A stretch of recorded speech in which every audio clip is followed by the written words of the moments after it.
Alright.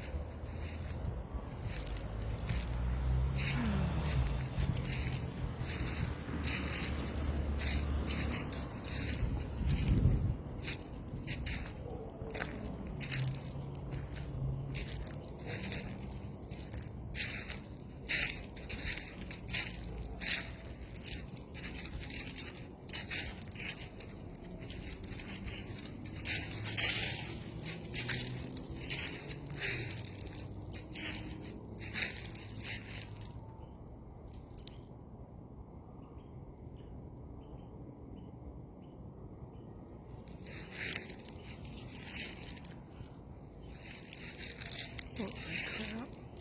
Okay, there. Ugh.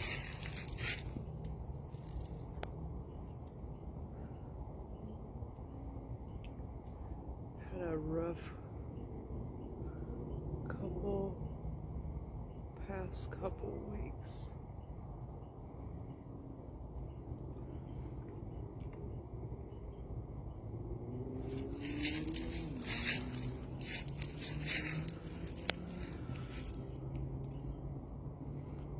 Glad to be feeling better right now. I'm like a little cross-eyed feeling because of filtering through narcolepsy symptoms, so that's fine.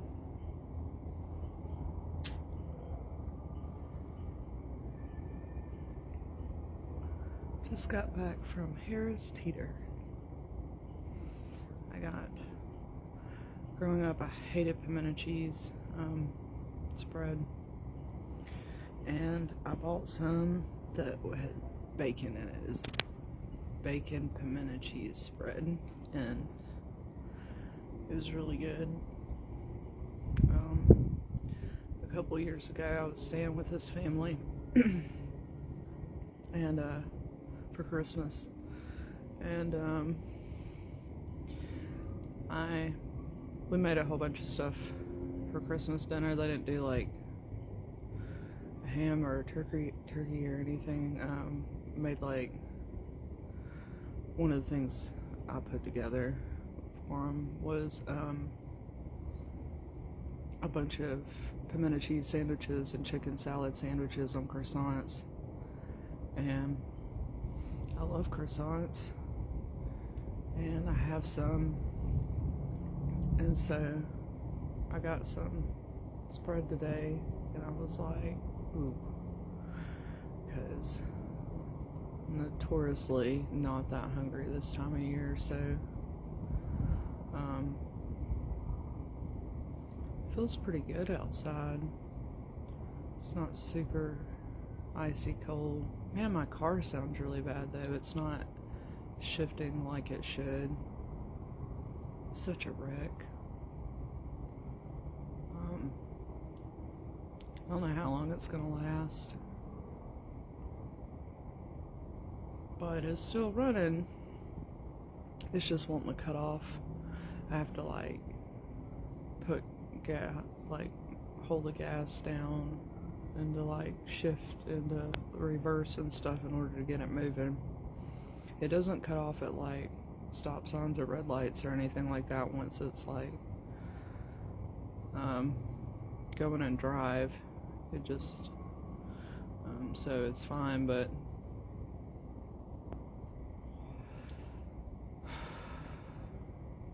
I don't even feel like talking about it. I'm just looking at it like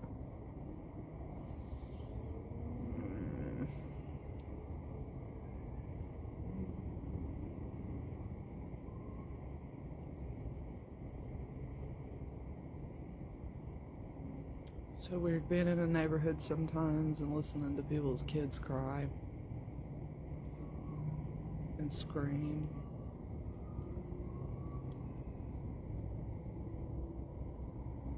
Because that's not singing.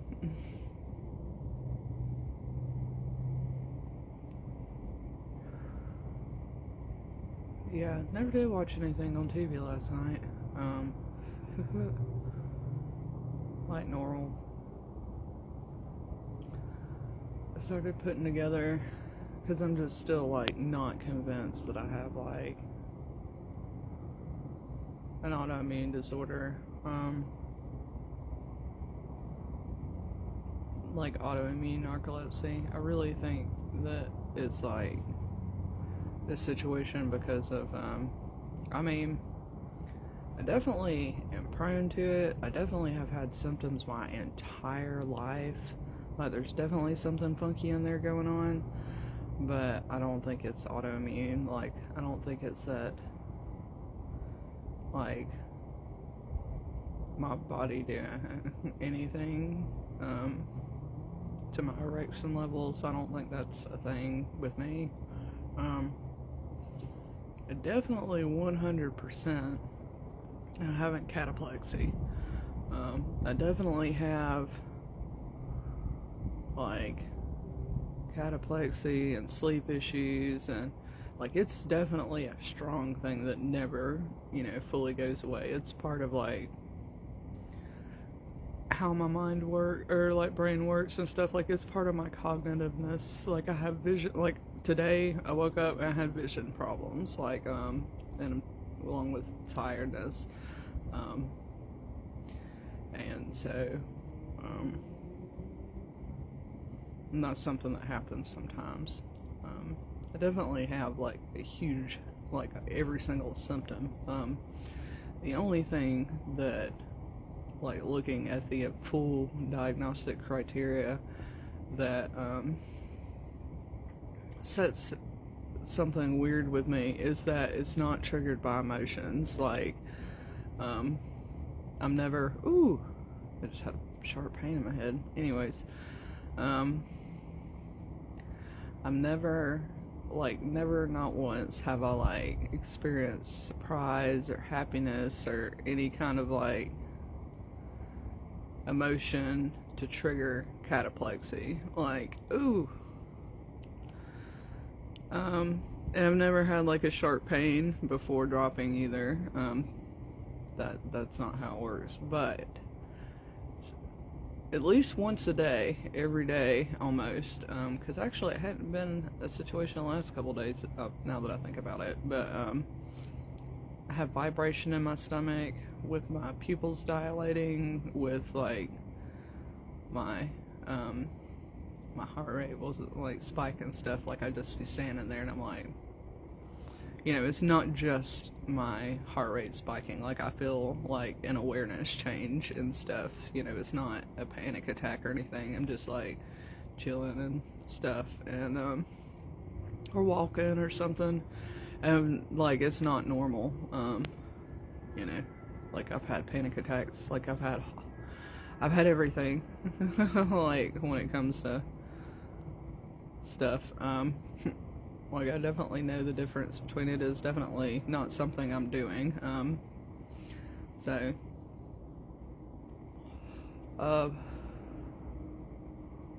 it's funny because those things don't happen when the cataplexy is like on the table. And what I mean by that is, like, I get this like feeling like before I go into a cataplexy situation, like I'm being drugged, like, that I'm just like sitting around, like I get real like my body is being pulled down or something, and then all of a sudden, like, I feel this whole big like wave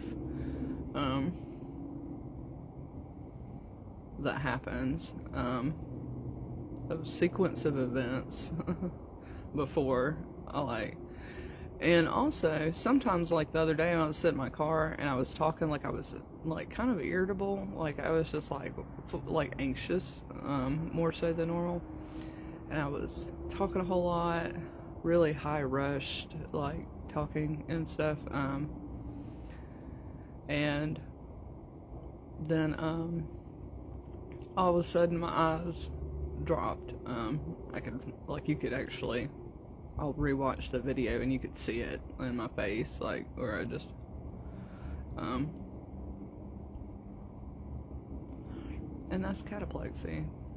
That's very mild. Like, Friday night I had a pretty, it wasn't full like earlier in the year, but it was definitely like my grip in my hands. Like usually the grip in my hands didn't drop out like that fully. Usually it's just in my face, but there was a whole lot more going on. Like I wasn't alone. That's the first time it's happened when I wasn't alone, like the cataplexy. And like I said, there was absolutely no trigger for it beforehand. Like I think it has something to do with the seizure activity, and like because of there's some seizure, because it's the exact same like part of the brain that it happens in. Like that's the same kind of seizures that, like, I have hypothalamus gelastic seizures that go to the movement part, and the movement part is also part of the Tourette's, and but that's if it goes like fully. Normally I'm just having these, and if I have like what I'm thinking is that I'm having like hypothalamus activity, and it either goes like it like registers in the amygdala or whatever, and that's what gives you like your fight or flight area, and like your autonomic things like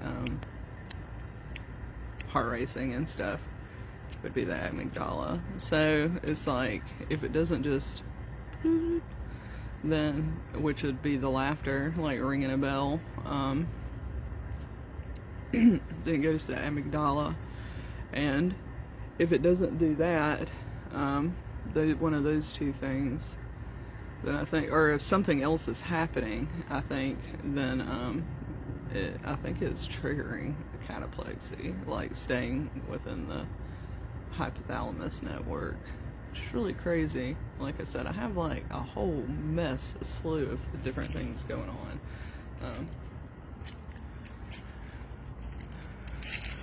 None of them like, none of it's really like hugely behaviorally. That's what's so funny about it. It's because like I started off talking about the autism spectrum disorder, where I was like, you know, and it is like, you know, I found the sources and stuff that's like it's the opposite of what it used to be, and what that actually is, because that's still a condition. And sure enough, like, you know, as I'm sorting through like my different symptoms and stuff, like my body like keeps any kind of like behavioral, like even my epilepsy is not behavioral. Like I've only had a couple of gelastic seizures in my lifetime, like a handful. So, and that would be like because it's going to the amygdala. I'm having automatic functions and stuff, like the actual laughing would be like a behavioral thing. So it's really interesting. And most people, I've even read, like a lot of people, my hair's all fucked up, that have like gelastic seizures and stuff from childhood, like I do, have intellectual disability. Apparently, not only is it a super rare thing, but it's also super rare to have it and not have ADHD or have some sort of intellectual disability. So that's interesting. Now, I've never had the full like bell ringing hollow laugh thing when I wasn't like I was always on some kind of, like I had some kind of medication in my system, like some kind of situation happening, going on. So, never had that happen with alcohol, but pain relievers, narcotic pain relievers, have totally done that. I also show signs of like like pain relievers and stuff like that, like narcotic pain relievers, drop my immune system down, like testable. Ooh, my arms are getting heavy. I'm watching the sun go down over there. It's pretty, but yeah, I'm not completely explaining it fully, all this stuff, because I'm writing about it and still kind of learning it. If it's gonna go into like exactly a little bit more, like I'll look at the symptoms and then I'll, look at a different part of the brain, because I'm working with 3 different aspects of the brain: the amygdala, basal ganglia, and the hypothalamus, and they're all like, that's the inside of the brain. So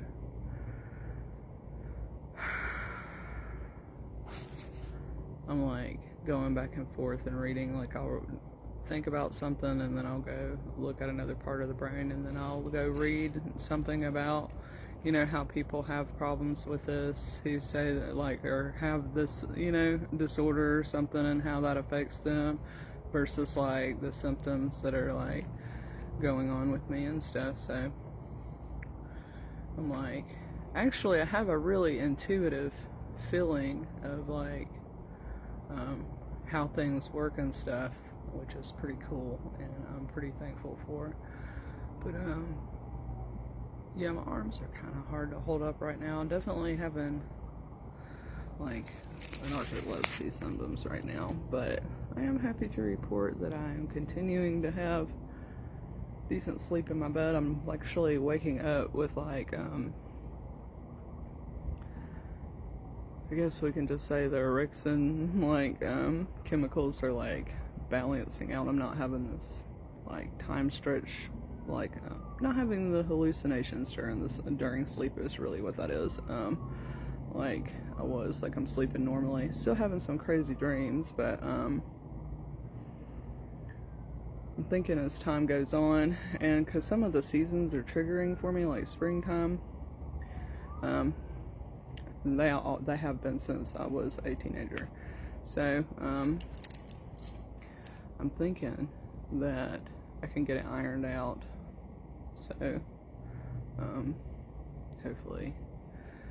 But I'm gonna go in. I hope everybody gets their shit together on Sunday night. Just kidding. I hope everybody enjoys the rest of their weekend before this week.